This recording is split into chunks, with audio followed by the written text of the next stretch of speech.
Revolusi Industri 4.0 pada saat ini, dapat kita melihat banyak peluang-peluang besar untuk para pemula-pemula entrepreneur dalam menciptakan atau menghasilkan suatu usaha.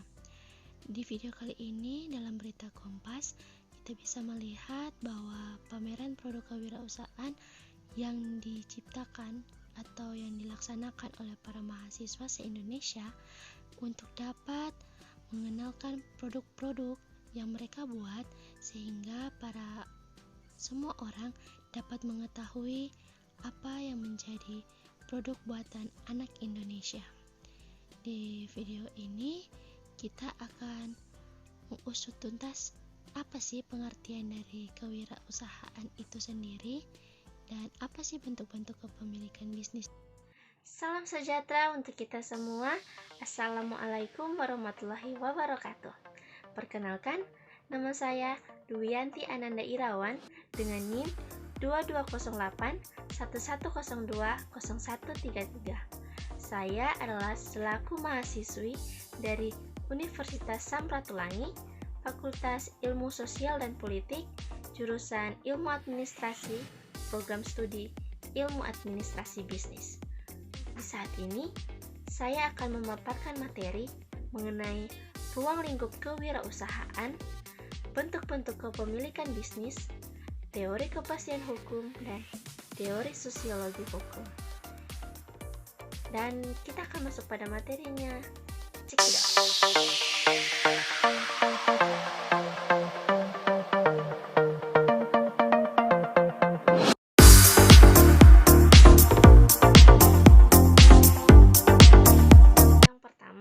Saya akan menjelaskan pengertian mengenai kewirausahaan. Menurut KBBI, kata wirausaha merupakan gabungan dari dua kata yang masing-masing memiliki arti. Wira dapat diartikan sebagai pahlawan atau laki-laki, sedangkan kata usaha merupakan sebuah kegiatan dengan mengerahkan tenaga dan pikiran untuk mencapai suatu tujuan. Kegiatan wirausaha berkembang menjadi kewirausahaan. Istilah kewirausahaan merupakan peranan kata dari entrepreneurship dalam bahasa Inggris. Kata kewirausahaan juga berasal dari kata bahasa Prancis, yaitu entreprendre, yang memiliki arti petualang, pencipta, dan pengelola usaha. Kewirausahaan adalah sebuah proses menciptakan sesuatu agar bisa bernilai tambah dalam ekonomi. Pada buku berjudul Kewirausahaan yang ditulis oleh Harry, dijelaskan mengenai dalam mengembangkan kewirausahaan maupun wirausaha sendiri, seorang wirausahawan harus dapat berani mengambil resiko demi memperoleh keuntungan. Salah satu pengertian kewirausahaan menurut ahli Richard Cantillon tahun 1775, kewirausahaan sebagai pekerjaan itu sendiri wirausaha. Seorang pengusaha membeli barang saat ini pada harga tertentu dan menjualnya pada masa yang akan datang dengan harga tidak menentu. Jadi definisi ini lebih menekankan pada bagaimana seseorang beresiko atau ketidakpastian. Yang kedua yaitu prinsip-prinsip kewirausahaan. Prinsip kewirausahaan yang paling penting adalah berani dalam keluar dari rasa takut akan gagal. Makna berani di sini adalah tindakan di mana kita harus mengambil sikap atas peluang-peluang yang muncul dalam hidup ini untuk mendirikan suatu usaha. Prinsip-prinsip entrepreneurship adalah jangan takut gagal, penuh semangat, kreatif dan inovatif, bertindak dengan penuh perhitungan dalam mengambil resiko, sabar, ulet dan tekun, harus optimis, ambisius, pantang menyerah, peka terhadap pasar atau dapat membaca peluang pasar, berbisnis dengan standar etika, mandiri, jujur, peduli lingkungan, dan membangun relasi dan network dengan sesama wirausaha. Kegiatan kewirausahaan dapat dilakukan atau dapat diterapkan pada hampir semua jenis usaha, baik yang menghasilkan jasa ataupun barang. Dalam menjalani usaha, kita harus bisa menerapkan prinsip-prinsip kewirausahaan guna mencapai suatu tujuan visi dan misi. Setiap orang memiliki prinsipnya masing-masing dalam menjalankan usaha. Namun, yang terlebih penting yaitu niat yang kuat untuk menjalankan usaha dan berani dalam mengambil resiko. Yang ketiga yaitu karakteristik kewirausahaan. Karakteristik kewirausahaan artinya selalu menghindari resiko yang terlalu rendah atau terlalu tinggi. Menurut S. Carbourg dan Thomas Weissenmerer menjelaskan karakteristik kewirausahaan adalah sebagai berikut. Yang pertama, keinginan untuk bertanggung jawab atas upaya mereka. Yang kedua, preferensi untuk resiko sedang, artinya selalu menghindari resiko terlalu rendah atau terlalu tinggi. Yang ketiga, keyakinan dalam kesuksesan mereka. Yang keempat, hasrat untuk mewujudkan keinginannya untuk masa depan yang lebih baik. Yang kelima, energik, penuh semangat, dan berusaha mewujudkan keinginannya dan menciptakan masa depan yang lebih baik. Yang keenam, orientasi masa depan yang baik. Yang ketujuh, keterampilan organisasi, yaitu kemampuan mengatur sumber daya untuk menciptakan nilai tambah. Yang keempat yaitu definisi social entrepreneurship. Pengertian sederhana dari social entrepreneurship adalah seseorang yang mengerti permasalahan sosial dan menggunakan kemampuan entrepreneurship untuk melakukan perubahan sosial atau social change, terutama meliputi bidang kesejahteraan atau welfare, pendidikan, dan kesehatan healthcare.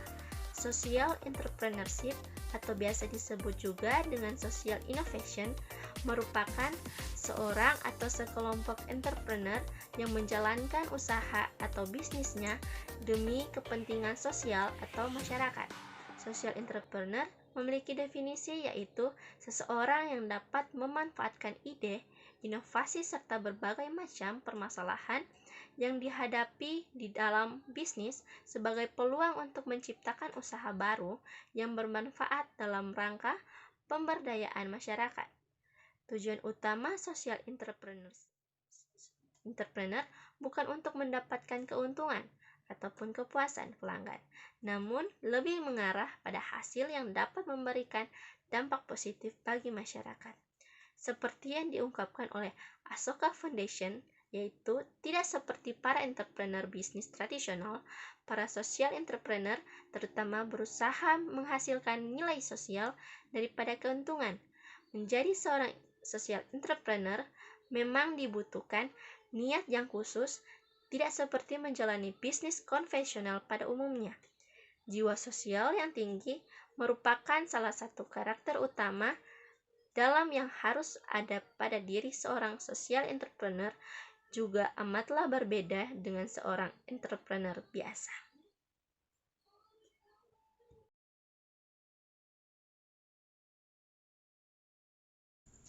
Dalam bisnis terdapat bentuk-bentuk kepemilikan bisnis.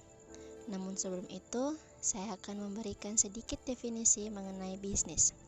Secara historis, kata bisnis berasal dari bahasa Inggris yaitu business, dari kata dasar busy yang berarti sibuk dalam konteks individu, komunitas, ataupun masyarakat. Dalam artian, sibuk mengerjakan aktivitas dan pekerjaan yang mendatangkan keuntungan. Dalam ilmu ekonomi, bisnis adalah suatu organisasi yang menjual barang atau jasa kepada konsumen atau bisnis lainnya. Untuk mendapatkan laba, menurut Skinner, bisnis adalah pertukaran barang, jasa, atau uang yang saling menguntungkan atau memberikan manfaat. Dalam menjalankan bisnis, seseorang perlu menentukan bagaimana bentuk kepemilikan bisnisnya. Sekarang ini kita akan masuk ke penjelasan mengenai bentuk-bentuk kepemilikan bisnis. Suatu pemilihan bentuk kepemilikan bisnis merupakan sebuah langkah awal dalam menjalankan suatu usaha bisnis. Sebab berhasil tidaknya sebuah bisnis yang dijalankan tergantung dari keputusan tersebut. Bentuk kepemilikan bisnis yang ada di Indonesia ada yang berbentuk badan hukum dan tidak berbadan hukum. Sekarang kita akan masuk ke bentuk-bentuk kepemilikan bisnis yang ada di Indonesia. Adapun bentuk-bentuk kepemilikan bisnis yang ada di Indonesia. Yang pertama yaitu bentuk kepemilikan bisnis perusahaan perseorangan. perusahaan perseorangan tidak memiliki dasar hukum. Dan contoh perusahaan ini dapat kita jumpai yaitu usaha bengkel, pertokoan, bioskop, karaoke, dan lain sebagainya. Yang kedua yaitu bentuk kepemilikan bisnis firma. Bentuk ini diatur dalam pasal 16 KUHD. Letak kekhususan firma yaitu adalah unsur formal dan unsur material. Yang ketiga yaitu bentuk kepemilikan bisnis perseroan komanditer atau yang sering kita sebut CV. CV ini diatur dalam pasal 19 KUHD khususnya pada pasal 19, 20, dan 21. Yang keempat yaitu bentuk kepemilikan bisnis perseroan terbatas atau sering disebut dengan PT. Perseroan terbatas ini merupakan organisasi berwatak kapitalis yang bertujuan mencari keuntungan. Bentuk kepemilikan PT sendiri diatur dalam pasal 1 ayat 1 Undang-Undang Nomor 40 Tahun 2007. Yang kelima yaitu Badan Usaha Milik Negara atau BUMN. BUMN adalah badan usaha yang seluruh atau sebagian besar modalnya dimiliki oleh negara melalui pernyataan secara langsung yang berasal dari kekayaan negara yang dipisahkan. BUMN diatur dalam Undang-Undang Republik Indonesia Nomor 19 Tahun 2003. Dan yang terakhir yaitu bentuk kepemilikan bisnis koperasi.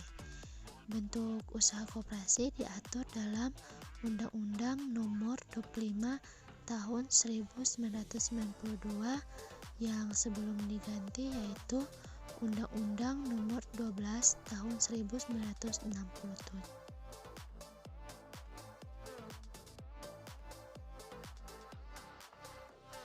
Sekarang ini saya akan menjelaskan mengenai teori kepastian hukum dan teori sosiologi hukum. Yang pertama, teori kepastian hukum. Teori kepastian hukum sendiri dikemukakan oleh John M. Otto sebagaimana dikutip oleh Siddhartha tahun 2006, yaitu bahwa kepastian hukum dalam situasi tertentu mensyaratkan sebagai berikut. Yang pertama, tersedia aturan-aturan hukum yang jelas atau jernih, konsisten dan mudah diperoleh yang diterbitkan oleh kekuasaan negara. Yang kedua, bahwa instansi-instansi penguasa atau pemerintahan menerapkan aturan-aturan hukum tersebut secara konsisten dan juga tunduk dan taat kepadanya. Yang ketiga, bahwa mayoritas warga pada prinsipnya menyetujui muatan isi dan karena itu menyesuaikan perilaku mereka terhadap aturan-aturan tersebut. Yang keempat, bahwa hakim-hakim peradilan yang mandiri dan tidak berpihak menerapkan aturan-aturan hukum tersebut secara konsisten sewaktu mereka menyelesaikan sengketa hukum. Dan yang kelima, bahwa keputusan peradilan secara konkret dilaksanakan.